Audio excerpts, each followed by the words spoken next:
was not me. I could leave. Did you play in a small room? I could. Jason's got two. We were way down the list.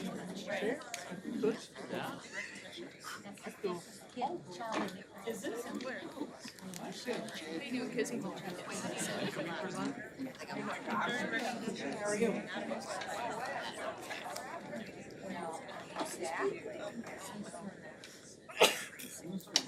All your fine time. No.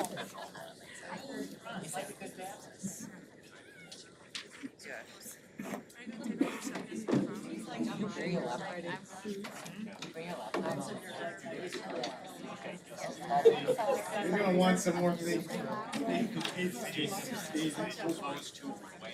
Because she's going to stand right over there and present. It's nice to see you. Sitting in my room. You can play around. What are you doing here?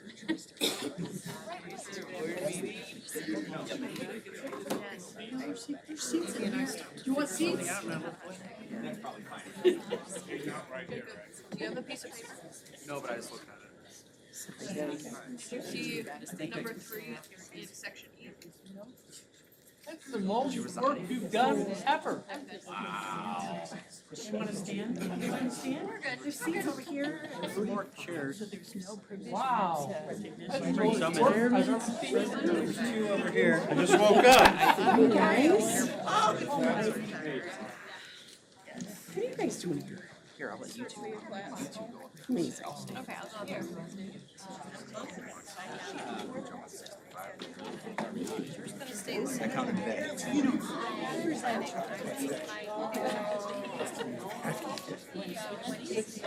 I was just having a nervous breakdown before I left home, but I'm okay now. It's all right. I'm good. Deep breath. It's all good. How are you guys doing? How are you? I know, I'm good. How are you? I'm gonna talk tonight. I understand this. Who's going to America? Never. Here's where you're in the brush. Hey. I'm good. I almost said- I'm good to see you. It's good to see you. I'm sorry. I'm good to see you too. I'm good to see you. Just by myself. Why my girls are the way they are. It's right here.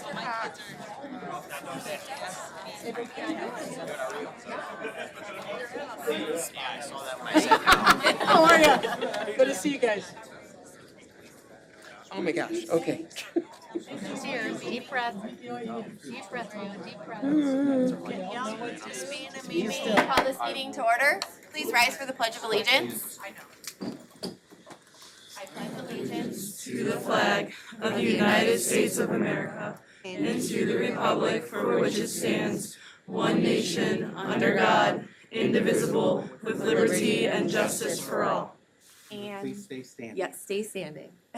We have two special guests here tonight. We have lots, but these girls are going to go ahead and sing for us. Oh, say, can you see by the dawn's early light what so proudly we hailed at the twilight's last gleaming, whose broad stripes and bright stars through the perilous fight o'er the ramparts we watched were so gallantly streaming, and the rockets were glad, the bombs bursting in air gave proof through the night that our flag was still there. Oh, say, does that star-spangled banner yet wave o'er the land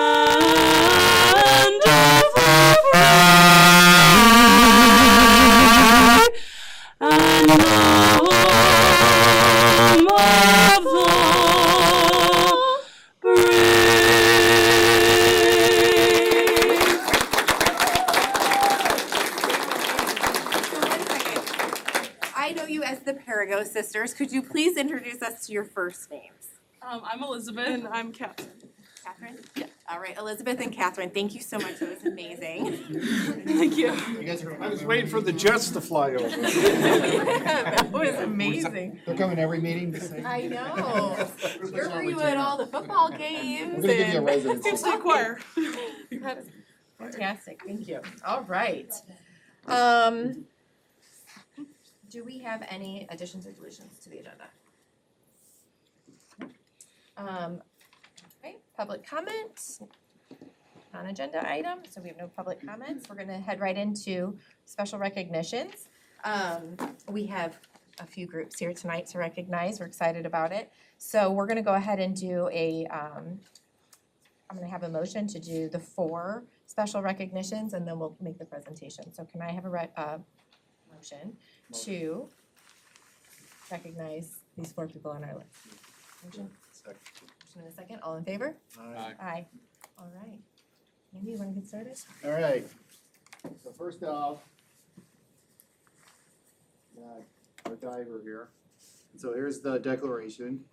Whereas Tri-Creek School Corporation endeavors to be recognized leader for high achievement and exceptional growth, and whereas Lowell High School diver Michael Kennedy has had an outstanding 24-25 diving season, securing first place in 6 out of 7 regular season diving meets, and in his 6 dive meets this year, he achieved an astounding score of 257.35, and in 11 dive competitions, he sustained his outstanding performance by capturing first place at the Hobart Diving Invitational, the Northwest Crossroads Conference, and the sectional meets, setting a personal best score of 366.35, and advancing to the highly competitive regional meet, where he earned a 7th place finish and qualified to compete in the IHSA Boys Swimming Diving State Finals against the state's 32 best divers, where Michael placed 27th in state and is the first diver to advance to the state finals in Lowell history. Wow. Diving is not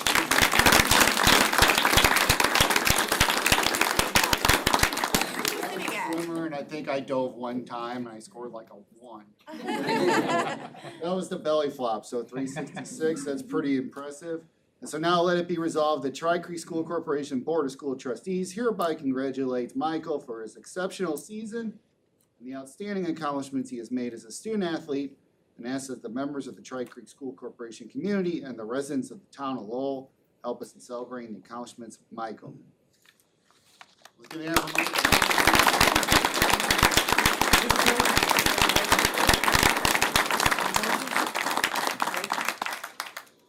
Come on over, you guys help too, come on. Oh, she did it all. She did it all? I just had the few smacks. You know, Michael, thank you, congrats. There you go, great job, coach, thank you. Michael, congratulations.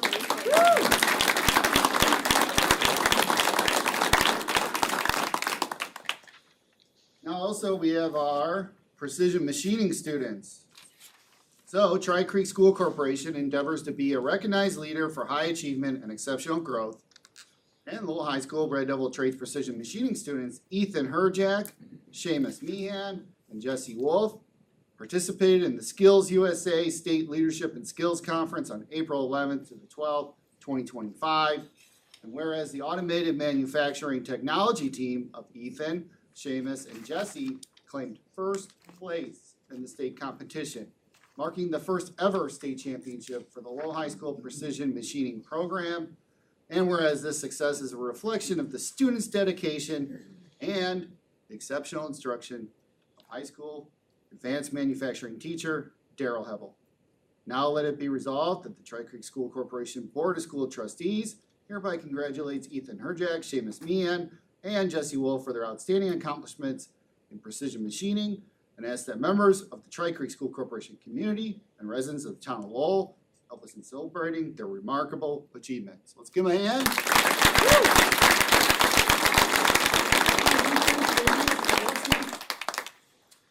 Mr. Hebel, come on up. Good job, guys.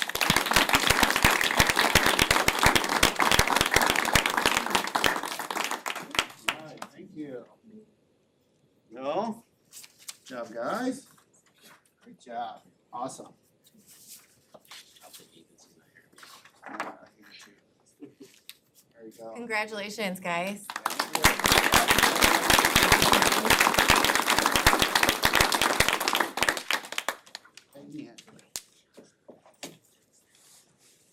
We have so many exceptional programs and students, and it's exciting to get to recognize you guys here tonight. So thank you all for coming.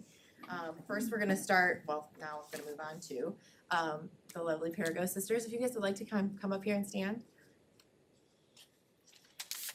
Will I read your commendation? Tri-Creek School Corporation Board of School Trustees recognizes Lowell High School students Elizabeth Perigo and Catherine Perigo. Did I get it right? Yes. Awesome. For their participation in the Indiana All-State Honors Choir.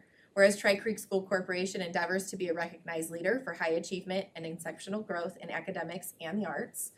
Whereas the Indiana All-State Honors Choir, sponsored by the American Choral Directors Association, is one of the most prestigious opportunities available to high school vocalists in Indiana, providing students the chance to collaborate with nationally or internationally acclaimed choral conductors, to perform advanced repertoire, and to connect with fellow elite singers from across Indiana.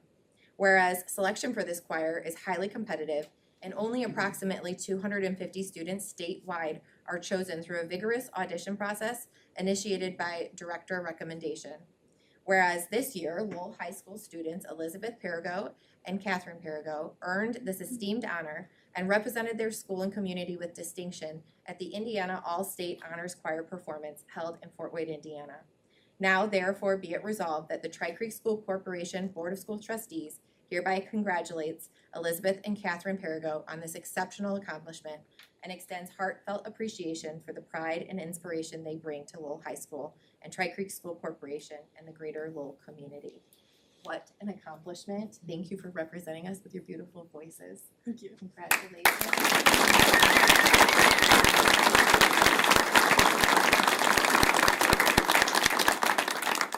Their choir director, Bobby Sue McDaniel, was not able to be with us tonight, but we are very grateful for her contribution to this as well. The next recognition we have is for the music department. Do we have Bryson, Hebel, Julia Monix, Elizabeth, and Catherine, if you guys want to come back up? Come on up. And the band director, Mr. Cox? I have some band seniors if they would like to. Yes, if they if come you up have here. more here, please come on up.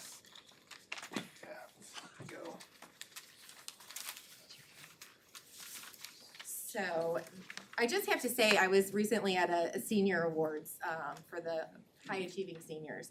And something that I noticed continually happening with our upper, GPA level seniors is they all were involved in the arts programs. So there is such a link between being involved in our arts and choir and band programs to academic achievement. So I just want to recognize you all for that as well. Okay. The Tri-Creek School Corporation Board of School Trustees recognizes the Lowell High School Music Department.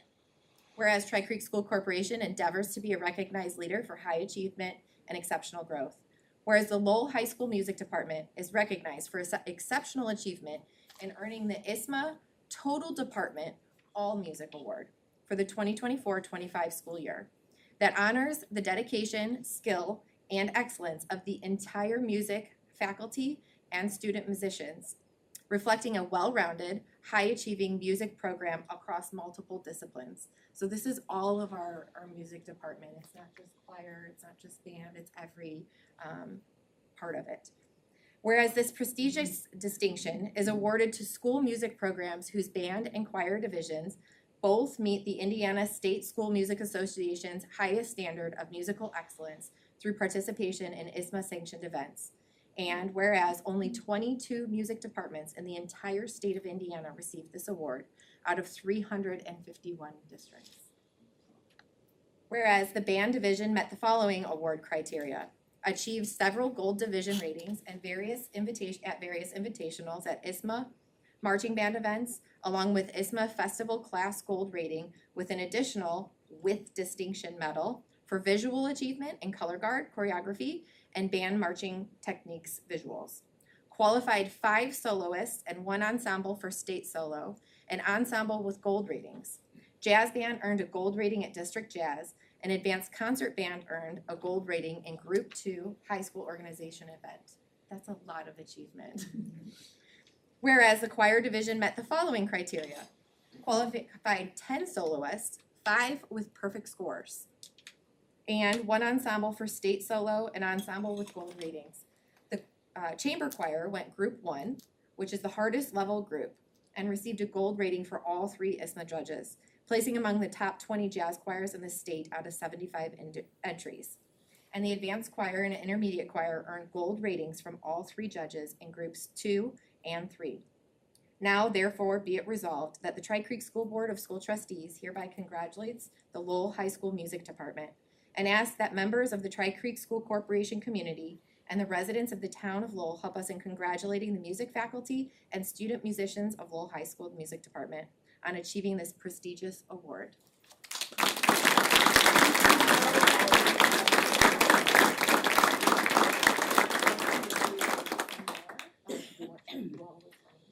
So we will get the music department. To the board, have some handshakes there. Thank you so much. Great job, thank you. Congratulations. Thanks. Great job. We'll get you. Okay, thank And we'll find you girls as well. Good Thank job. Great job. Thank you. Thank Job. you. Way to go. Thank you. Congratulations, great job. Great job, yeah. Congratulations. Beautiful voices. Really proud of all of the accomplishments throughout all of our programs within the high school and district. Well done. Thank you for representing us so well.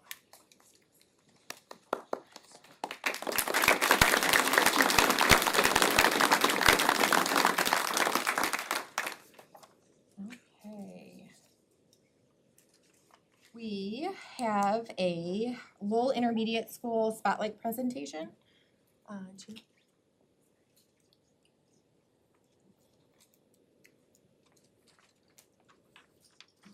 Hello, everybody. First, I want to thank the board for allowing me this time to come and brag on our school a little bit. I am really excited to talk to you about all the great things that we have going on. I wanted to start by talking through a little bit of our vision statement, which has kind of been a work in progress over the course of the year. Currently, we're working with guiding students through the critical bridge between childhood and adolescence. Our school commits to engage all students in high achievement and exceptional growth while helping to build resilience and independence by fostering supportive and engaging environment that prepares every learner for the academic and social challenges of middle and high school. So the purpose of our building really is to help build that bridge, that transition from, the elementary up into that secondary education. So our school consists of a staff. We have 18 core content area teachers, 3 specials area teachers, 3 elective teachers, 2 LRE teachers, 2 instructional assistants, and 1 NISAC paraprofessional. And we are all part of one big team. Our teams are divided into 6 different teams: 5th grade red, silver, and black, and 6th grade red, silver, and black. And those are spread across both of our grade levels. We have 280 5th graders and 234 6th graders for a total of 514 students in our halls. Our Students' Day consists double block of both ELA and math. So they're able to receive 88 minutes of both ELA and math instruction. They also get 88 minutes of science and social studies every other day. So they're able to really dig into those content areas and explore those subjects pretty deeply with their teachers. It allows for some exploratory learning. They're able to do labs. They're able to do really great group projects, both collaborative work as well as independent work.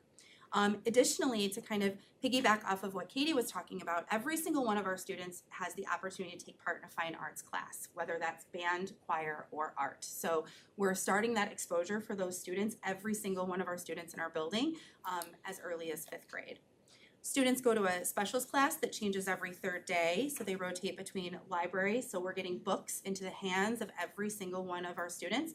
During that time where a lot of students tend to disconnect from reading, we have a really incredible librarian who just breathes warmth into our beautiful media center over there at the intermediate and middle school campus, Mrs. Kreiner. She works with the students to help them find books that fit their needs. And she really feels like a lot of times kiddos don't not like to read, they just haven't found the right book yet. They also get to go to a STEM class each day and a physical education class. And then they all have lunch and recess. So we're able to bring that key idea of play to kids up through the 6th grade, which is really unique. And, you know, research shows that it's so good for kids at this developmental level. It helps them learn conflict resolution with peers. It helps them understand how to share. And it's been great. I have loved to see them, our 6th graders, out on our blacktop and even in our auxiliary gym playing and just really kind of getting to let loose and get those wiggles out, as I like to say. We have lots of opportunities for our students at the intermediate school. We have, of course, athletics, cross country, wrestling, cheerleading, track and field, tennis, and spring football for our 6th grade students. And then for academics, we have robotics and student council this year. We also have the ability to offer several other ECAs, but launching a brand new school isn't easy. And so our teachers felt really overwhelmed this year and didn't pick up as much as we're hoping to be able to bring those other ECAs to our students next year. Things like academic Super Bowl and Math Bowl and Spell Bowl and all of those different areas for students to be able to get engaged with some extracurricular opportunities outside of athletics. One of the areas that we worked really hard this year was developing really strong PLC meetings. Our content area teams all have a common plan time, and once a week grade level departments meet to engage in meaningful PLCs, which are those professional learning community meetings. And we do those each week across all content areas.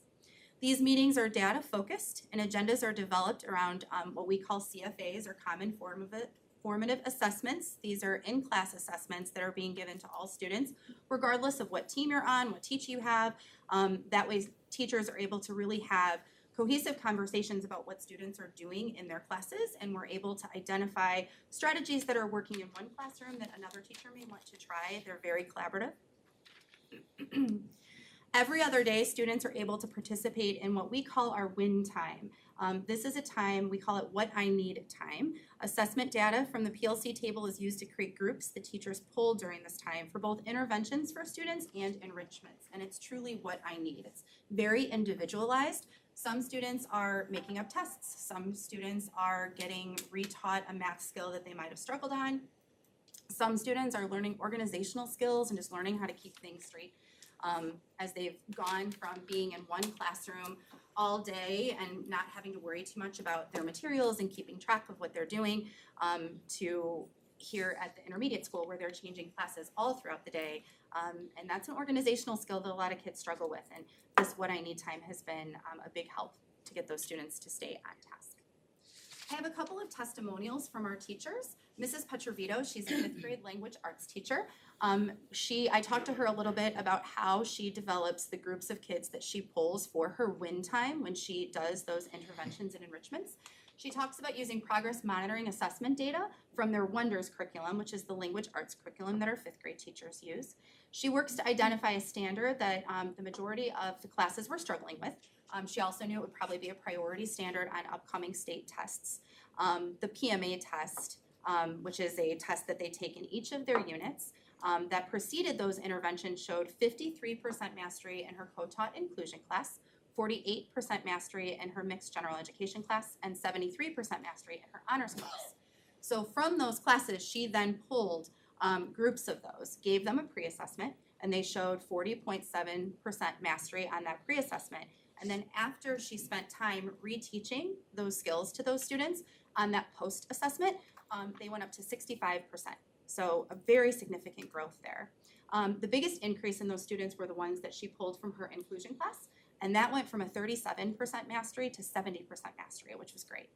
She feels that the students are very receptive to that extra help. They're very engaged because it is small group remediation, that it's targeted to a specific skill. Especially with those larger classes, our 5th grade classes are pretty big. Without any extra kind of assistance or things that they might be used to at those lower elementary levels, it's an effective way to isolate those particular skills and do some of that differentiated instruction. Mrs. Kohler is a 6th grade math teacher. This is her 2nd year pulling groups in this fashion. This year she's focusing solely on students who were just right below that mastery percentage. So the students who just needed a little bit of an extra boost. She also pulled some students who she knew could do that work, but maybe had been a little disengaged, as you know, this developmental age of student can be sometimes. And then since WIN allows for her to have them in those smaller groups, she feels it helps them focus more on those standards because she has them in such a smaller setting. WIN has also allowed her to build better relationships with students that sometimes are those struggling learners that are also really reluctant to bond with their teachers when they're working on them one-on-one in a really small group, maybe removed from some of those peer influences that they might be embarrassed in front of. She's able to really connect with them. She talked to them very openly about why they were being chosen to be pulled for that extra help, and they weren't really upset about it. She states that they were appreciative of that extra help. She also feels that double blocking for math was extremely beneficial, and says she never wants to go back. So making that jump to those double blocks, it created a lot of work. It was difficult to do, but it's definitely paying off. So to talk a little bit about some of those math successes, I have a chart here I want to walk you through. So that top chart that is in the shaded red color, that is 6th grade data from the 23-24 fall to winter NWEA scores. You'll see that the achievement percentile for that fall test was 60%. The achievement percentile for the winter test was 71, and you'll see that about 66% of students met their projected growth goals. So the amount of growth that NWEA feels students should be able to meet. Down in that blue section, that's this year's data. So if you just look at that bottom row that says grade 6 for right now, you'll see that that achievement percentile on that fall test is now 74% compared to the 60% from the preceding year. Then in winter, it jumps up to 84% compared to that 71% in the preceding year. And we now have 72% of students who are meeting their projected growth goal. Now, we are comparing apples to oranges. This is a different group of students. However, that top line data historically is pretty relative to what 6th grade math data has been historically. So it shows to me, just based in this 1 year, we'll have a much better snapshot next year when we're able to see 5th graders up into their 6th grade. But based on what I'm seeing and compared to my past few years being at the middle school and looking at this data, I think that both having that what I need time, being able to do those targeted interventions, as well as double blocking that math instruction and allowing them to really get into the data of those contents is really paying off for our kids.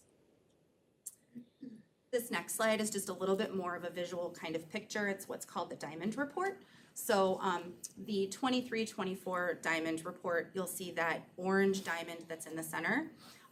That is the growth that NWEA thinks students should be able to achieve, and then that bar graph shows how much growth they did achieve. And then that's the 23-24 over on the left-hand side, and then on the other side, you'll see they exceeded that growth beyond that projected diamond quite a bit more this school year as compared to last. And then 5th grade's rocking it, so that's their Diamond Report. So you can see they're really hitting it out of the park. What they're doing in 5th grade math is really working. Another great thing about the intermediate school is that our teachers have a lot of opportunity to communicate between 5th and 6th grade. So a lot of those successes that we've historically seen at that 5th grade level, they're able to kind of have those conversations with our 6th grade teachers and help to fill those gaps. So we reduce that slide that's typical when you leave the elementary school and go up into those intermediate and middle grades. With successes come struggles. Our ELA numbers aren't as much to brag on, but there's always room for growth. So you'll look at the that red shaded area in the top, again, is last year's 6th grade ELA data. You'll see that the achievement percentile in 6th grade in the fall of last year was 78%. This year it was 70. The achievement percentile in the winter last year was 70, and this year it was 69. The growth goal went up a little bit, which was interesting, but there's definitely some work to do in our 6th grade ELA. We're looking at some curriculum mapping and really digging into those essential standards to continue that work in language arts. This is that Diamond Report that I shared with you. You'll see in the 23-24, there's quite a bit of room between the observed growth that the students actually achieved and what NWEA projected for them. Whereas this year that matched. So NWEA projected that they should achieve 4 points of growth from fall to winter, and that's what they did achieve. So while we're closing that growth gap, there's a lot of room for growth in that achievement area.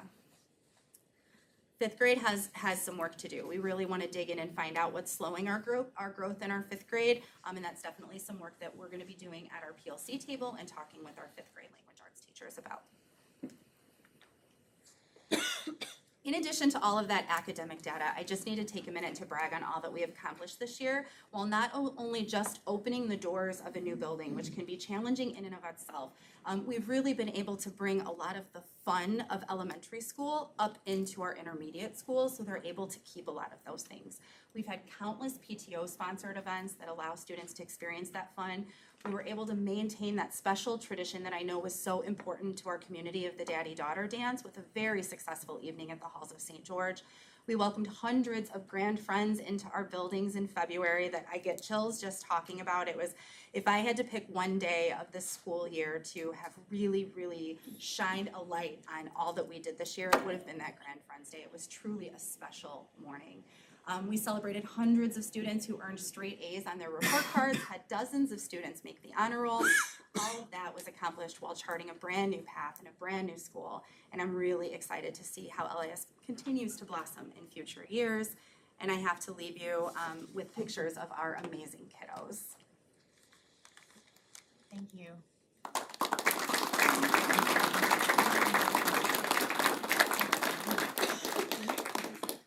All right, next up, the Lowell Middle School Spotlight.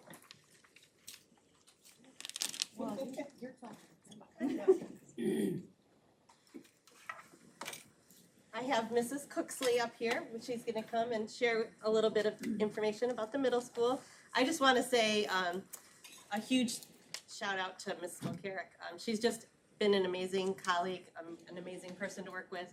Watching her open the intermediate school and just joining our schools into, from one school to two has been awesome to see, and just, I couldn't pick a better person to do it with, so way to go. And yeah, you're very welcome. And watching all of her data, and it's just very encouraging. We're seeing the successes, we're able to talk about what's going well, and hopefully replicate some of those successful things that she's seeing into the middle school, so it's really exciting. The focus of tonight for me is a little bit about our students and their growth and how we're encouraging learning at our school. Learning is why we're there. That's one of the main reasons, right? So we're working with teachers to identify exactly what they want students to know and be able to do. And we are working on making sure that we know exactly how we're going to measure. How are we gonna know if they learned it? So that seems like an easy task, but it's actually not. It's very complex. And so, there are a lot of things that go into that. So that's what we've been working on at the middle school. So, obviously, it's over here. Yeah. Learning is our main purpose. You could turn to the next one. So some of the things that we need to do in order to do that, we have to have good curriculum maps that lay out exactly what the teachers are teaching, and with the focus on priority standards. The state has created these new checkpoints that help us know which standards they want us to focus on throughout the school year. And then we kind of have to lay out our curriculum map so that they match those checkpoints, so that we can assess the students and see how they're doing towards those standards. And if they are not where we want them to be, we reteach and we enrich. And that's kind of the process that we utilize to make sure that all students are learning and growing. We use common formative assessments so that the teachers, so no matter which classroom a student is in 7th grade, whether they have this teacher or this teacher, their experience is going to be relatively the same. They're going to have the same stories that they're reading. They're going to encounter the same assessments. The teachers are going to talk and decide, how are you evaluating that assessment, so that they have a similar experience at the middle school. And it doesn't depend on which teacher they have. The teachers analyze that data together. We're very collaborative at the middle school. One thing I'm very proud of at the middle school is our retention of teachers. I've had, I think, 2 teachers leave. I think I've been there 5 years, and with our core teachers, we have very few teachers that leave, and that's because it's an amazing place to be. The teachers really enjoy one another. They really work hard. They work as a team. They care a lot about each other, in school and out of school. So it's a very special place to be. And then, they work with the students to group them and reteach. It's a challenge at the middle school level where our classes are about 47 minutes long. So to teach new content, to reteach, to enrich, that's a lot to do in a very short time period for each content area. So we have, we're always looking at the data of our students. So we try to determine which students have the greatest need and what area that would be in. So we identify those students using that data, right? And then we decide, which students need extra support. And we could do that in a couple different places or in times. The teachers reteach in their classroom, obviously. And then we do have a reading intervention class that Mrs. Cooksley teaches. And she's going to talk a little bit about that. And then we also have a little bit of time in the middle of the day. We have an advisory course. And during that time this year, the ELA and math teachers share an advisory group. So 1 week, the ELA teachers are able to pull students and provide remediation based on the checkpoints, based on skills that they've been assessing, that they see areas of growth that are needed. So they're able to pull students in smaller groups and work with them and reteach, and then they reassess to see if that growth is happening. So we do that during advisory. We trade off, weeks between language arts and math. Those are our primary areas of focus. So that's kind of in a nutshell where they receive their, extra interventions. So professional learning communities is something that we've been, working to develop. We're not doing professional learning communities, we are a professional learning community. So anytime our teachers get together, they have a common goal, they know what they're working towards, and they're committed to making it work, right? So we do this by working together to make sure that all students are learning, by collaborating with one another, and by focusing on results. So they're really looking at, this is what we taught this week, this is what we want, this is the main thing we want students to know at the end of this lesson or this unit. And then they look at what strategies are they going to use to teach it. And then they look at the results, right? They bring the results together and say, wow, your kids did really well on this. Mine struggled with this. How did you teach that? What can I do differently? What can I try? So that's really a big piece of those professional learning communities. It's how can we improve? That continuous improvement is not just something that we say, it's something that we do all the time, right? We want to get better and grow together. So the teachers work together, they talk a lot about their results, which is hard. It's hard to, put yourself out there and show your data and say, I really struggled in this area, how did you teach that? So it's something that it is really hard to get teachers to do that if they're not comfortable with one another. And they are comfortable with one another, so they're able to have those deep conversations, which makes everybody grow. So this is just an example. The state, like I said, they we're using checkpoints throughout the year. So this is an example of the first checkpoint that we administered back in, maybe October. And this is actually one of our humanities classes. So this is just an example of, we're not just looking at the growth of our students that are struggling students, we're looking at the growth of all of our students. So at the beginning of this unit, when they gave that first opportunity, that first graph at the top is the breakdown. The red is students that were kind of significantly behind. The yellow is approaching proficiency, green is at proficiency, and blue is above proficiency. So they administered this checkpoint, then they retaught, and then they spiral, they go back to it, they pull groups, those kinds of things, and then they administered it again, and you can see that growth. They went from 68% proficiency as a class to 89% proficiency. So it really isn't just looking at students in need that aren't at proficiency, but it's also looking at the growth of all of our students. Hey, this is 8th grade math here, talking a little bit about what we do for interventions here. And so for each of our modules or kind of units, we first look at the standards, see kind of where our book and where the standards meet.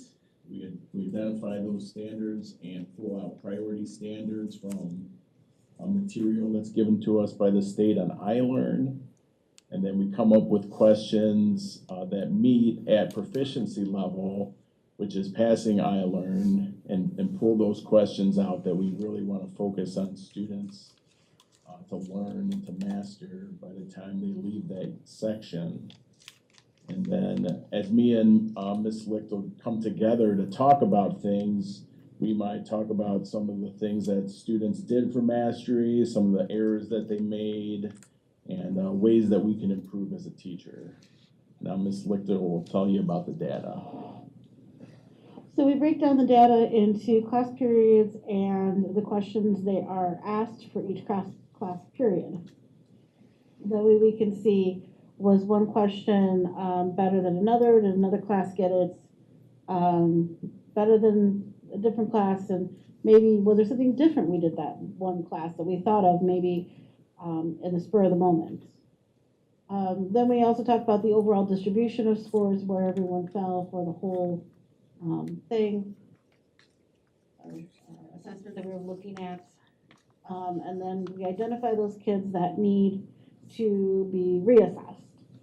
And we make a list of the kids that did not hit proficiency on the questions. Often we break them down by question so that we can focus specifically on which question a certain student did not do well on. Because they may have done spectacular on question 2, but not on question 1, and do not need to be retaught question 2. So after that, we make our list, we pull them during advisory, and we reteach the concept. And after that, we give the assessment question again, sometimes as a modified question that's same concept, just different numbers.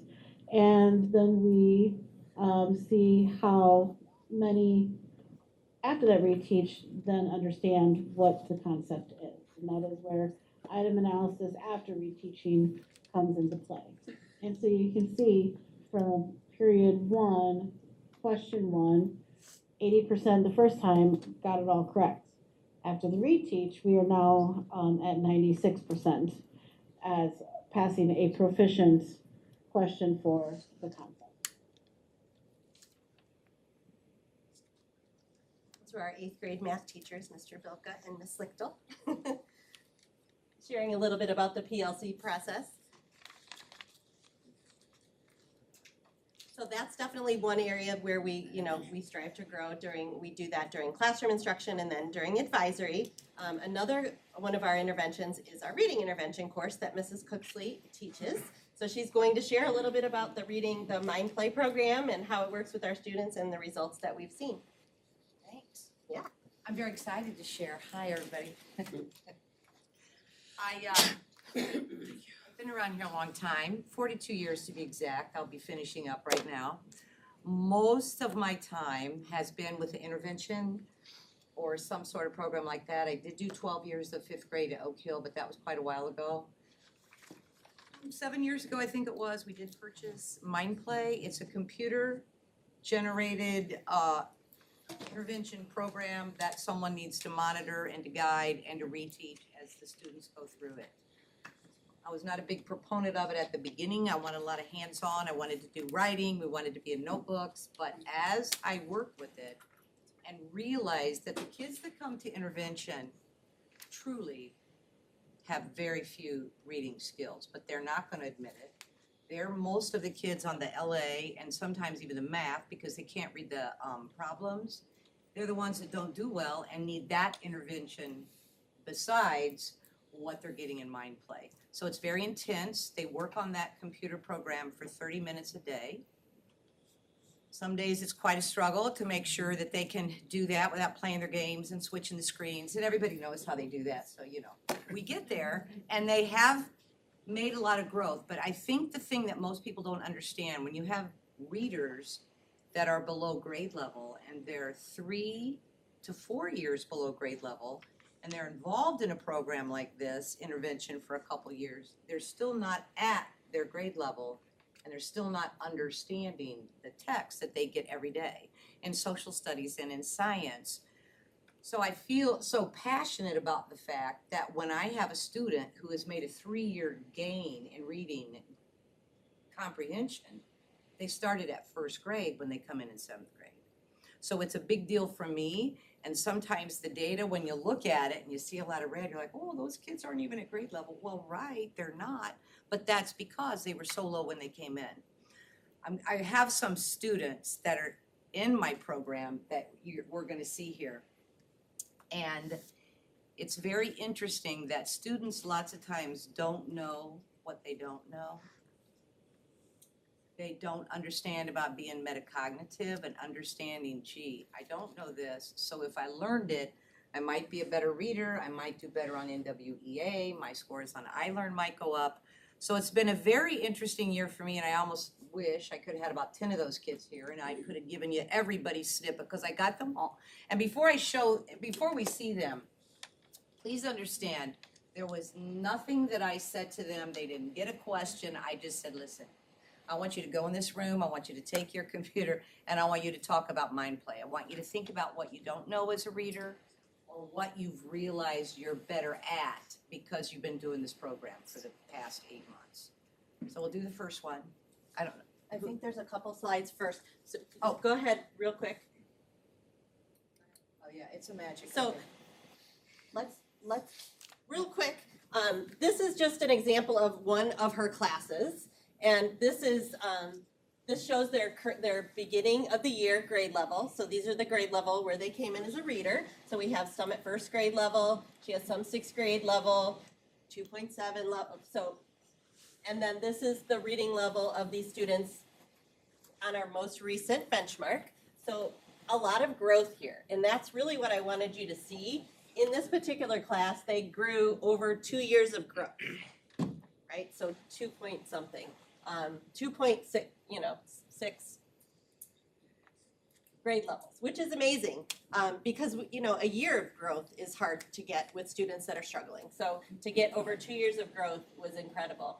So I just wanted to, highlight this, that we are talking about 45 minutes of their day, but it makes a huge impact.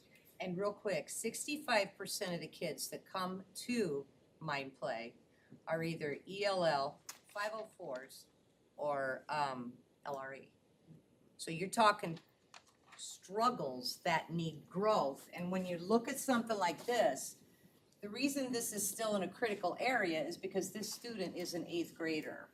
So started like this at the beginning of 8th grade with an independent reading comprehension level of 2nd grade. And now we're here, but we're still not at grade level. So having programs like this and a kind of intervention like this, I couldn't have done this myself. Creating lessons and having them come in. There's just, that last screen showed that mind play magic, and I'm gonna tell you, it's magical. I would do it forever, and I probably will. So, next time you see me, I might have my walker with me, but I am going to do this, and I want these kids to be successful.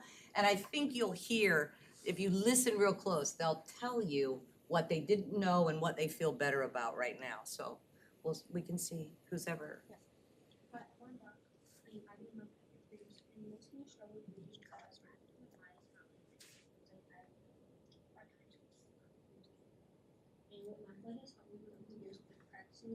And like we go over the lessons detail comprehension and basically my understanding of the text.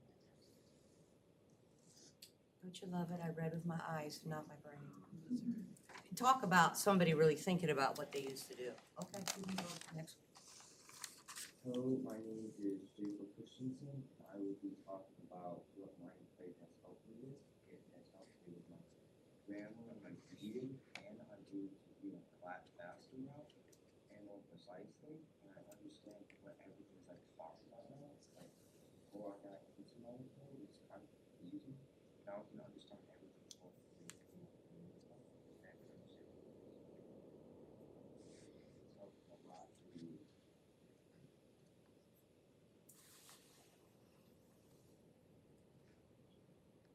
My name is Ashwin, and I've been doing Mind Play for like 8 years, I think. And for me, Mind Play helped me with spelling, reading, and grammar. Like, because like most of the like stuff we have to do, like I actually focus sometimes, and sometimes it's hard to focus. But for me, like it helped me spell big words, read more, stuff and like helped me like with reading books better basically because sometimes I wasn't able to like read the word and it really helped me with that and yeah. Yeah, you can do the next one, sure. My name is Cows, and the reason why Mind Play has helped me out so much is that it helped me improve my reading grade. Well, not reading, my like words per minute reading grade, and I'm reading in the reading grade as well, and also completed the LA phonics as well too. So like basically every noun, adjective, that sort of thing. And, it helped me complete that stuff. So I learned a lot from that. So thank you, Mind Play. Is there one more? Okay, go ahead. Yeah. Hi, my name is Alyssa Sylvia. I've been in Mind Play for about 6.5 years now, and I think the most progress I made throughout all my Mind Play years was from the last year to this year. I've seen a lot of improvement on my NWEA scores for ELA, and I've seen a lot more improvement on and I think I have a better understanding of comprehending text now. And so true. And just real quick, I know it's hard to believe that kids are just right now, when they're in intervention, working on phonics, grammar, and sentence structure. But those are the basic things that somewhere along the way they missed out on. And this program starts at the beginning for everybody. There's a little assessment, then they fall into play, and then they're going to move up and they're going to understand. And sometimes it might take them 3 to 4 years, but they're so far behind that once they catch up, and for someone in 8th grade to finally realize that they are comprehending and they can see the difference of their test scores, that's what it's all about. So I'm hoping that next year I'm still doing the same thing somewhere along the line. Thanks for listening. I want to thank Mrs. Cooksley for coming out tonight. We're very happy to have you here, and thank you for you to share a little bit about our students. Thank you. Yeah, some of those students, you know, the science of reading, I don't know if you've been reading about the science of reading, but all of those critical things that they need to be successful, you know, phonics, you know, they need to be fluent, they need to be good in phonemic awareness, they need to be good, they have to have a good vocabulary base to build all those comprehension skills. Those are things that are not in that 45 minutes of reading content in the middle school when we have such a short block of time when we're covering all those standards. Those things are typically covered, you know, in elementary school, and we have a lot of kids that haven't mastered those skills. So having that time to go back and teach those kids that are significantly below where we want them to be or where they need to be successful, you know, with grade level content is really important to have, you know, that structure in our building. So we really thank you for letting us come out and share a little bit of the successes of our students. Anytime we can brag on our school, we take that opportunity. So thank you for having us tonight. We appreciate it.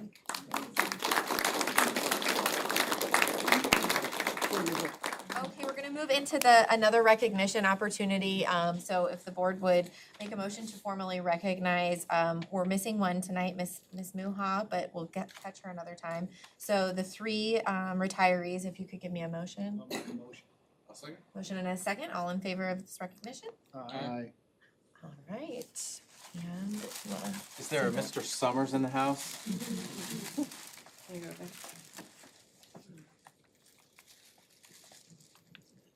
Today is National Teacher Appreciation Week, and it's fitting to honor someone who's been in education for how long? 30 years. Is that all? I was in the Air Force before that. So everybody, this is Tim Summers. He's our Career and Tech Ed Director of the co-op, and we're in a co-op with 3 other schools, and they are? Crown Point, Hanover, and KV. And we're fortunate enough to have Mr. Summers housed here in Tri Creek Schools. And you've been with the co-op for approximately, what, 7 years? So 7, 8, whatever, yeah. What we miss most about education? I'm gonna not miss getting up early and stuff like that. What I really liked the best about education was the kids. More than anything that, it was just able to connect with kids. And I did that for probably 21, 22 years. But my job here is different. I don't get to interact with the kids as much. I still reach out, but it's not the day-to-day that the teachers get to do. Well, tonight the board would like to present you with something. We should have given it to you 10 years ago because you would have been able to retire then. Not really. It's just a small token of appreciation and acknowledge your service. So thank you.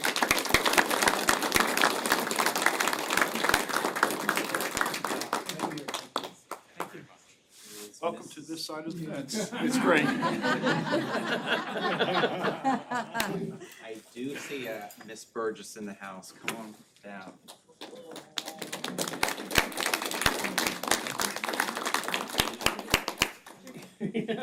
Do cartwheels. You know, Miss Burgess is a little bit bashful. Could we get out of you, how many years have you been teaching? A total of 37. And where all have you taught? Actually, in Tri Creek, I filled maternity leaves for 2 years, and then I actually formally got my position. And 35 years. And what will you miss most? You know what? It's just amazing, really, to see how much things have changed in 35 years.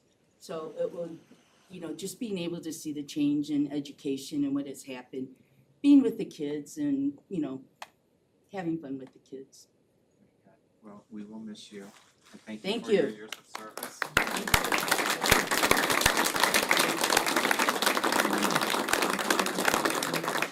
you.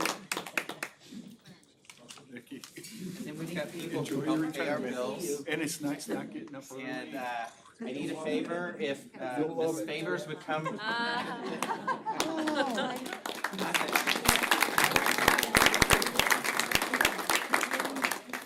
And you've been around for quite some time as well. How long have you been with Tri Creek? 25 years. That's quite a long time. What are you looking forward to the most in retirement? Being able to spend more time with my grandchildren. I have 2 here and 3 in Minnesota. So not just to get to see the kids in Minnesota in July and December. So I'll be making trips up there probably 3 or 4 times extra in Europe. And just enjoying. I did not make the connection that the two of you, Favors and yourself were. And so I've seen you sitting here and I thought, I don't think he's on the agenda tonight. And now I'm thinking, I hope you don't get any ideas. How is it that you get to retire first? You know what? I just told him in the fall, I'm ready. And actually, we had it reversed because I was supposed to work till I'm 65 and then he was gonna retire early. And he said, hey, whatever you wanna do. And I'm like, okay. Thank you for everything. Thank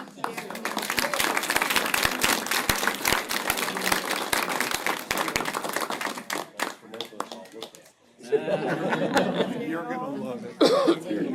Congratulations. Enjoy those grandkids. Well, she retired, so you have to keep working. She had every ground. She's gonna be in Minnesota the whole time. Only Don's gonna be here. She's gonna be up there for you. Okay, we're gonna move into the superintendent report. I'm going to call upon Mr. Helbel to give us a report. Me? You got one. Well, me and my team, they still here? There they are. Come on up, gentlemen. Hello. So I brought 2 of the students with the other one couldn't make it. He had to work tonight. He had to pay the bills.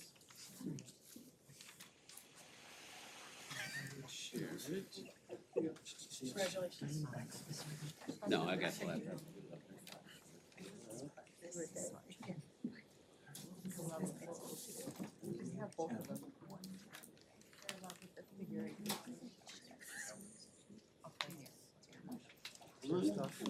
Yes.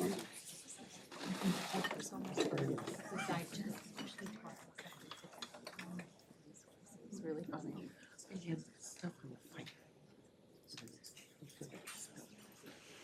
So I brought two of the guys with us. So these guys were on our Skills USA competition team. They've been on a couple of their competitions and things that we did this year. So they're the ones that won the state competition. So we got a nice little pennant to hang up in our shop from the Skills USA. We have that we hang up in our classrooms. We brought that. I don't have the project that didn't return back yet to us. So just a little bit about these guys, and they've done, like I said, we've done 3 different competitions, some in our own shop, some outside of our shop, some in Indy, some in Vincennes. So we've been bouncing around a little bit for what we've done. There's some pictures of them at the Skills USA competition and with their banner. I don't have the project, they haven't sent that back to us yet, but we're hoping to get it back here pretty soon. What this competition entailed was they were given a blueprint for a part. They were told to draw, they had to draw the part, they had to program the part, and then they had to set up the machine from a basic machine, all the tools, the work pieces, everything, and set that up to run the part. So they had to work as a team to do it. One guy was specified with the drawing, one was doing the programming, and the other one was doing the machine setup, all at the same time. And we were actually at an off-site factory where they got to use the brand new machines from the factory, off the factory floor. There were 3 other teams there that were competing. Halfway through the competition, they were given another print to make, and then they were expected to make that side of the part as well. So they had to go back, redraw that side of the part, change the program, and then set up the machine to run the part. And like I said, through the competition, they ended up getting first place. Much past what the other teams did in their setup, which the other 2 schools actually have this type of machine on their classroom floors. We do not. It's the first time we've ever seen one of these machines was walking into the competition. So they had some questions on how the machine worked and operated, but we're able to figure it out and work as a team and a group to come up with a solution to make the part. And they completed the complete part where neither of the other teams did. So good job to them for that. Just a little bit of some other projects. So we do Skills USA, that was one we did this year. We also did project manufacturing. We do 2 separate teams with that. One of them was a team effort, so there's 4 people on the team. Jesse was on that team along with a couple other kids in class. Once again, they were given drawings, they were given prints, they had to create the code, and then they had to make the part. This one also included some 3D printed parts. We had to work with our engineering department, and Jesse's also part of that class.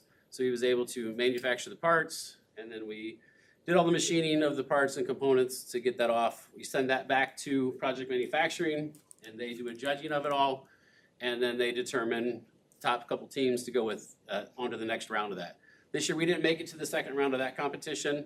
That is actually a college and high school competition, so you're dealing with Vincennes and other major community colleges from across the country to do that. So we didn't quite make it to that level this year. This year is the first year they added an individual contest.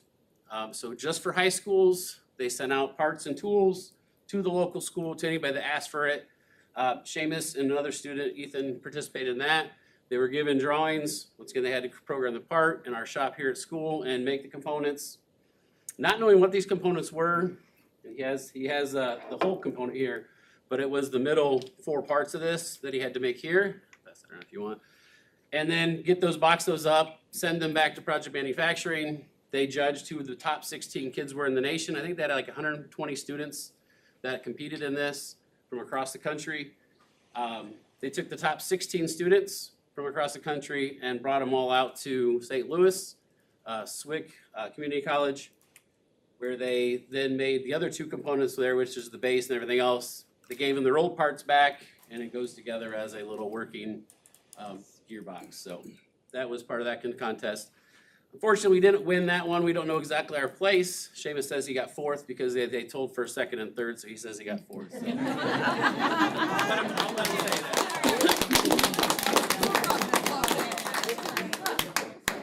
Yeah, fourth. We'll just say that. They jumped down to it. So we also competed in IMTMA. That's a contest that was hosted at Vincennes this year. It was an overnight contest. We went down on Friday night. They had a couple events and some meet and greets with the other competitors. There was about 20 kids or so from across Indiana there. Once again, they were given a drawing. They had to make the part. Not too difficult of a part, but it had some difficult features that aren't common in standard square parts. So they had to make the programs, put that together. We didn't get actually machine that one there, but they actually had their students, the college students, machine it while the kids were doing the drawings. And then they came up with the judges, the programs, and then, awarded winners. And then Seamus got second of that, and Jesse won my backpack that I was supposed to win. But, so they came home with good prizes from that event as well. So Seamus got a toolbox full of some tools and stuff, so it was good for him. Just some other projects we've been working on in the classroom. A couple different things is a ball in a box. Sounds pretty simple. Here's one. The balls actually this starts as a cube. And then if you do all the machining, it's 6 different setups in the machine. They have to keep rotating around. The final one actually holds the ball in place as you remove all the rest of the material. And then the ball falls free, but it doesn't fall out of the cube. So that's one that took some creativeness and some kind of working through the problems. Definitely took a couple to get it right as we were learning experiences. But that was, something, one of the projects that we're doing, and we're kind of proud of how those come out.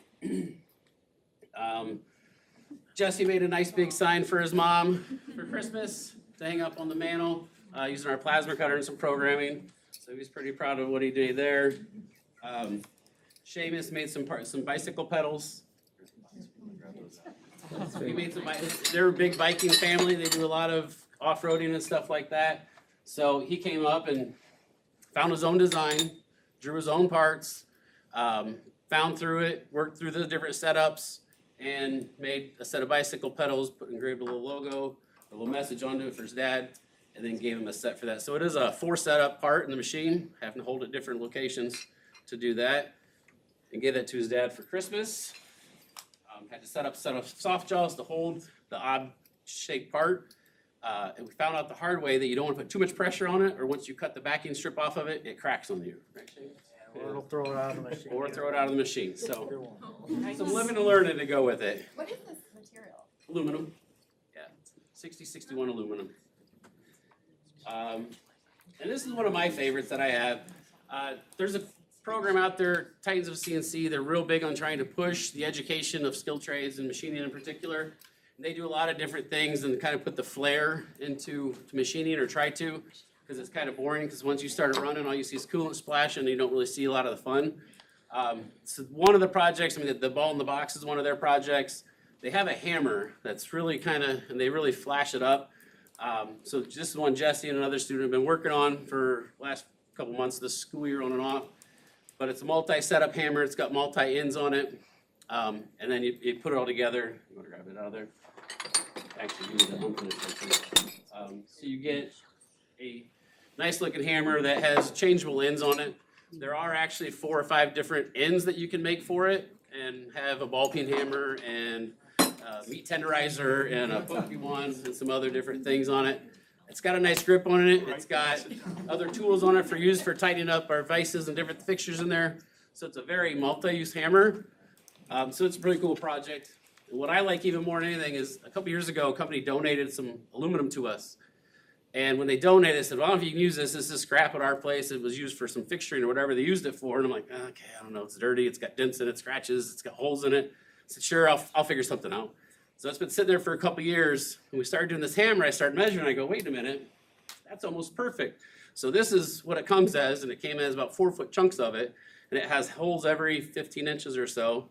So I was able to take this scrap. We were able to take this scrap that they labeled as scrap, cut it into parts, and then that's what we made our hammers out of. So yeah, so it's recycling the good products and taking one person's scrap and making some really cool little tools and components with it. So that's some of the benefits. Another one, this is another student that's not here tonight. It's in the bottom. Along with the same line of the Titans of CNC, they have a rocket.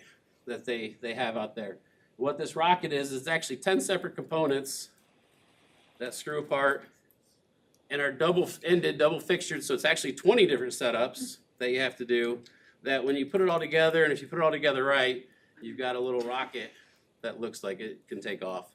And that's a lathe component. Most of these other ones are mill components, but that's the lathe component. So another student's been making some of those and making that whole setup and going through that and learning the setup, learning the process, learning how to set up the machine, learning through some of the things that go wrong, because a lot of things do go wrong the first time or two you do it. And when you're doing 20 setups, set of 20 different tools, there's some challenges that go with that. So. Coasters, oh yes, that's the vision. So there's one that's not on here. This has been Seamus's recent baby. He's my real creative one. He loves to do different things. So he came up with a coaster design that he liked. So he made a coaster and he was putting some logos on it. He made some for his girlfriend. He made one for me that says Diet Coke. And I said, when we were coming here, I'm like, hey, why don't you put the logo of the school district on the back? So he found the disc, he found the logo, found out how to digitize it, got to put it into the machine, and then made these coasters for you guys to have. So. That's really special. Thank you.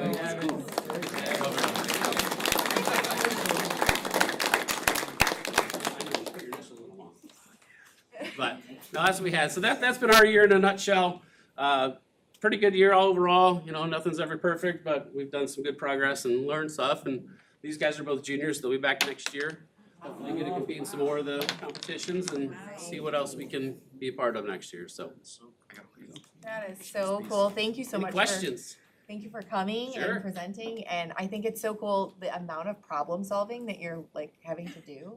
I feel like that's something lacking these days in general. For sure. And they are you're gonna do, it doesn't matter if you do this later on in life or what you choose to do, having problem solving skills is gonna get you very far.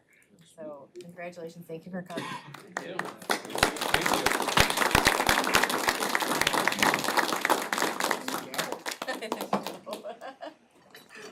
Has anybody ever patented anything? I'm sure they've all been stolen from other places, so I'm sure. Thank you. The only thing that's his design is the coasters and the pedals, I think, but That is so it was cool. taken from other ideas, so probably there's something out there. We'll keep quiet about it. All right, I won't say anything. Thank you. Thank you. So we kind of held you all here for the recognitions and the special presentations. The rest of the meeting is gonna be our business side of things. So I know you have school tomorrow and other things in life. So if those of you that were special guests, if you would like to leave or stay, it's up to you, but you can do that at this time if you'd like. No judgment. All right, I guess everybody's staying. I was gonna, I look back on my. Oh, gotcha. I've got to go too. So, yes. Because that's what I was working on in class instead of our essay. You're stuck till the end. You're stuck because your mom likes to talk. Mom's talking. Sorry. Okay. She's amazing. I heard them. Yeah. She said go. Oh, yes, okay, all right. All right, we're gonna carry on with the rest of the superintendent report. So, Yeah. there is nothing else on my list that will top that, so I think Okay. Board member reports. I'm gonna start out with one. We do have another special recognition tonight. I want to take a moment and recognize Dr. Andy Anderson.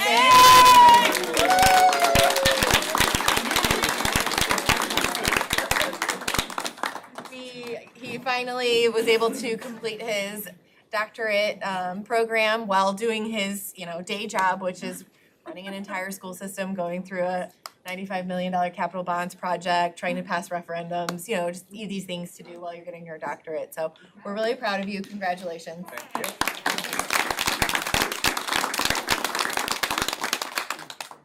Anybody else have a board report? Nope. All right, thank you all.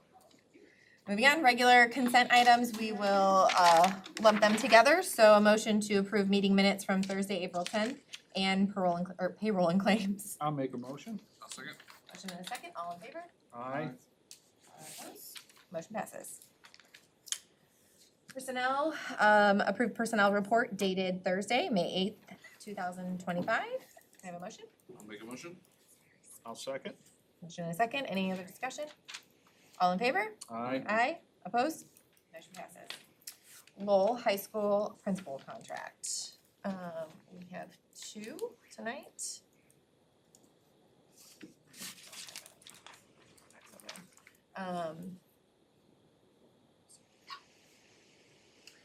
Sorry.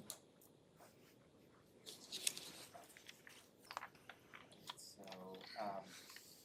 you wanna do a motion and a? Yep, do I have a motion to approve the Lowell High School principal contract? I'll make a motion. Motion, I'll second. motion and a second. All right, so tonight we have a Mr. Josh Geringer in the house, and he has been selected as our recommendation for the next principal of Lowell Senior High School. He's here tonight, sitting on the front row. Mr. Geringer, why don't you just tell us, like, how many years in education and what do you expect? Stand up, everyone. Sure. No, I'm not doing the podium thing. Hi, I'm Josh Geringer. I've been in education for about 17 years. I was a principal for the last 7. I taught math in Crown Point for 10 years. Coached just about everything under the sun, primarily girls basketball. Lowell High School has been on my radar for quite some time, and so when this opportunity came up to start interviewing and meet with everyone, it has been such a wonderful fit. Everyone I've met has been fantastic, and there's a reason it's been on my radar, because your reputation precedes you. So I'm thrilled to be on the team and to just jump right in and get to know everybody and be in the building. So thank you very much. Very happy to be here. Thank you. Okay, so formality, we had a motion and a second. Any further discussion? All in favor of approving Mr. Geringer for the principal contract? Aye. Aye, opposed? Motion passes, welcome. Thank you. Okay, can I have a motion for the Oak Hill Elementary School principal contract? I'll make a motion. I'll second. Motion and a second. Yes, we have Miss Patty Sparks joining us this evening, and she is here also in the front row. Patty, do you have a few words you'd like to share? Sure. Thank you for having me. I've been in education for 17 years as well. Principal in Illinois for a couple of years and in a director's position at a different school.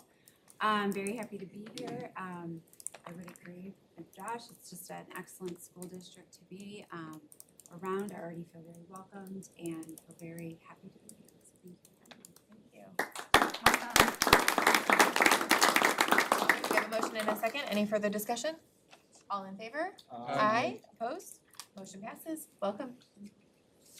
Okay, business operations. Approve Pop Warner Little Scholars lease agreement. Do I have a motion? I'll make a motion.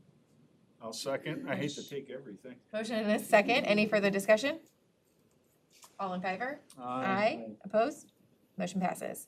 Lowell High School improvement bids. Can I have a motion? I'll make a motion. Second? I'll second. Motion and a second. Chris? Do you want to come on up?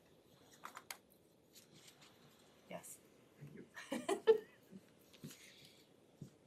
everybody doing? Fantastic. Dr. Anderson, congratulations. Well done.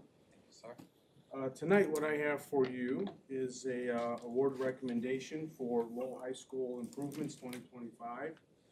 I'll get into the scope here in a little bit, but like to tell you what happened behind the scenes after bid day. So on May 6th, we received bids for the high school. Total of 8 bids were received with 3 bid categories: general trades, HVAC, plumbing, and electrical. We took the bids back at our office and evaluated them, and also evaluated contractors' qualifications. And upon further review with the architect also on those calls, we would like to make a motion to have the following contractors awarded base bid with alternate numbers 5, 6, 7, 8, 9, 10, and 16. So in your packet there, you should have 2 other attachments that have the details that gets into the bidding process of who bid it, and what the numbers were. So we are pleased with these numbers, we're pleased with the lineup. Once again, we have a great team here. So what I would like to do is, after I read the contractors and the names of the contractors and their dollar amount, make a motion to issue a notice to proceed to the contractor. So what we have is bid category number 1, which is the general trades package. It's the Pangier Corporation. Base bid, along with those alternates that I referenced earlier, is $668,156. Bid category number 2, which is HVAC, plumbing, circular mechanical, $1,081,500. And finally, bid category number 3, which is electrical, MCOR Higher Electric out of Indiana. It's $3,193,999 for a total of $4,943,646. So, any Could questions? you just briefly describe the scope of work within this bid category? Absolutely. So, for your 3 contractors that we have here, we have site work. We have some metal panels that we're gonna do out in the facade. Some banding, as we call it, some concrete, chiller pumps, boiler pumps, some mechanical, some flue piping, a little bit of roofing associated with the flue piping, but heavy LED replacement electrical for both high school and middle school, along with controls, dimming capabilities, task lighting for the gymnasium, touch screens in certain locations for the controls. So it's a whole complete revamp of electrical, along with, very importantly, fire alarm wiring. So we found that with Jason Wytham that there was a need to get the wiring replaced for fire. Thank you. Any other questions from the board? What's the, you got to the Pangier, the general trades bid? What that is? I'm sorry? What's that for? What is it? That's for the exterior panels. Exterior panels? Yeah, metal panels on your building facade. Like ornamental? Well, it's, yeah, ornamental and more of a facade. So that's gonna be over by the door 13. That whole area is part of an exterior enhancement that we're completing, as well as over by the auditorium, not auditorium, but the theater area. So when this project started, we had the different categories that we were gonna work towards. The exterior, finishing the exterior enhancement of the high school was one of them. The concrete is gonna be at the entrance over there at door 13 as well. Correct. Cause there's some cracking and there's some issues with the pillars that need to be updated because they're rusting at the bottom, the benches as well. So it's completing that whole part of that project. And there is some masonry restoration that we have along that same area, some glazing restoration that we have. Roofing, as I mentioned, is also in their package. There's some repair work on the EFS and Repair work on the also EFS. a fresh coat of paint to tie everything together. Yep. So that's why we call them general trades. I mean, it's more of a general contractor work, but we lump up a lot. Sure. Yeah. Great question. Anything else? Okay, thank you. So all in favor of accepting the bid package for the Lowell High School completion of the improvements? Aye. Aye, opposed? Motion. I don't like the metal panels. Okay. But I approve. Okay. I think they're wasteful though. I'm not sure aesthetics is that important, but I realize the big picture. All right, motion passes. Non-corporation sponsored student club. Can I have a motion? I'll make a motion. Second. Motion and a second. Any further discussion? All in favor? Aye. Aye. Opposed? Motion passes. Outdated equipment. Can I have a motion to deal with outdated equipment? I'll make a motion. Motion? I'll second. Second. Any further discussion? All in favor? Aye. Aye. Opposed? Motion passes. All right, consent items. We'll do them all together. Approve the $100 donation from Carrie Ann Bruce of Portage, Indiana for STEM materials for Lake Prairie Elementary School. Number 2, $200 donation from Terry Paget of Fairfield, Iowa, to help fund the Lowell High School Hall of Fame dinners. Number 3, $1,000 donation from Lowell Body Shop of Lowell, Indiana, to help fund the Lowell High School Athletic ECA. Number 4, 2 $500 donations from the Tri-Creek Education Foundation to help fund Lowell High School academic team's expenses. Number 5, $50 donation from Sentier Bank of Maryville, Indiana, to help fund Lowell High School Red Devil Racing Go-Kart extracurricular account. Number 6, $1,420 donation from Lake Prairie Elementary School PTO for field day shirts. And number 7, anonymous donation for $20 for Feed Them Forward Fund. Can I have a motion? I'll make a motion for all 7 donations. I'll second. Motion and a second. All in favor? Aye. Aye. Motion passes. All right, public comment not related to agenda items. Gina, would you like to come on up? Sure.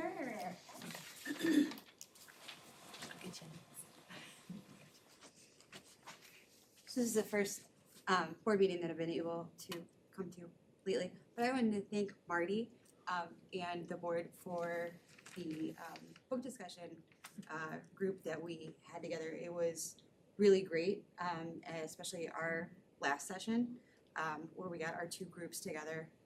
One was primarily parents and the other was school staffing, and just coming together to talk about everything was fantastic.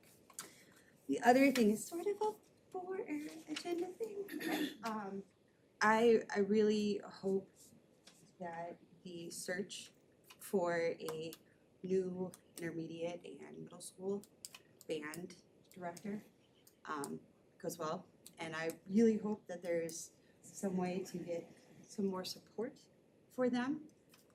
There's 106 fifth graders coming into the band program. The middle school just had their spring concert, which was amazing and fantastic and emotional for a lot of us since Mr. Beck is leaving. And just all the achievements that the whole music department has made this year. I really hope to see more support from everybody and the community for the band. That was it. Thank you. It is a loss. I've heard he's moving on to a whole new field. Yes. Yes, so, he is. Yes, unfortunate thing that we see a lot with educators, and we wish him luck, but it is a loss. And we are on a search for sure. Yes, absolutely. Mr. Keithley, would you like to come on up?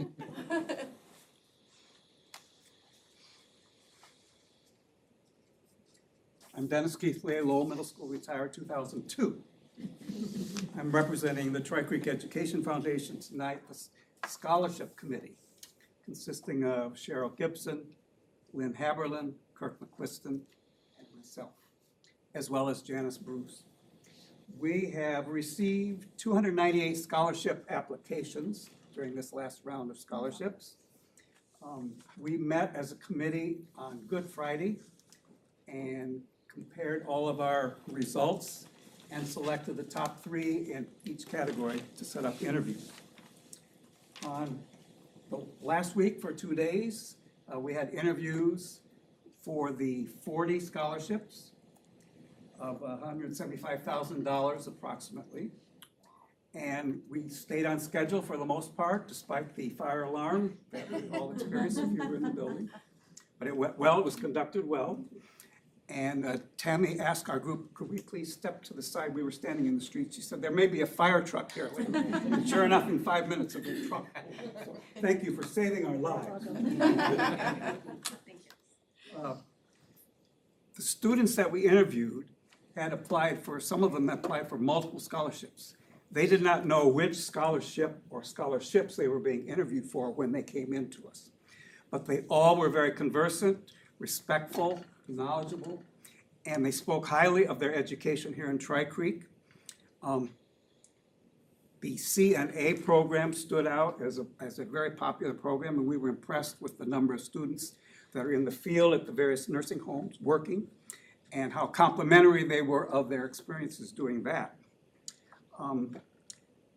Also, the number of AP and AP courses and advanced credit, we were impressed with the number of classes that the students had achieved in that as well.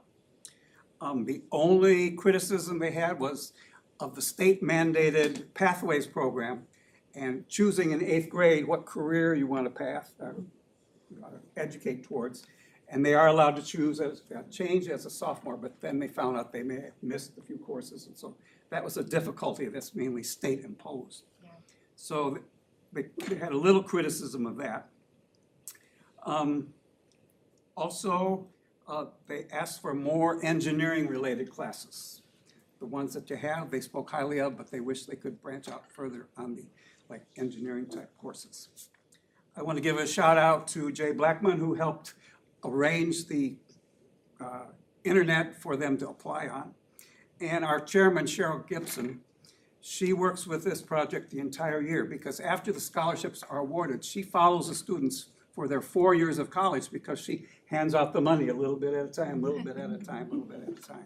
So I want to give a shout out to her and the work that she does.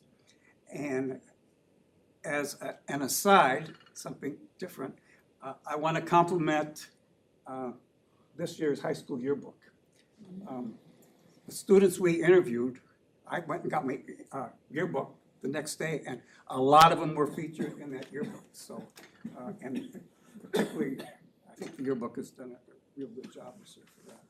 So we're looking forward to handing out the scholarships next week on Seniors and Scholars Night. Awesome. Thank you so much for your work with that.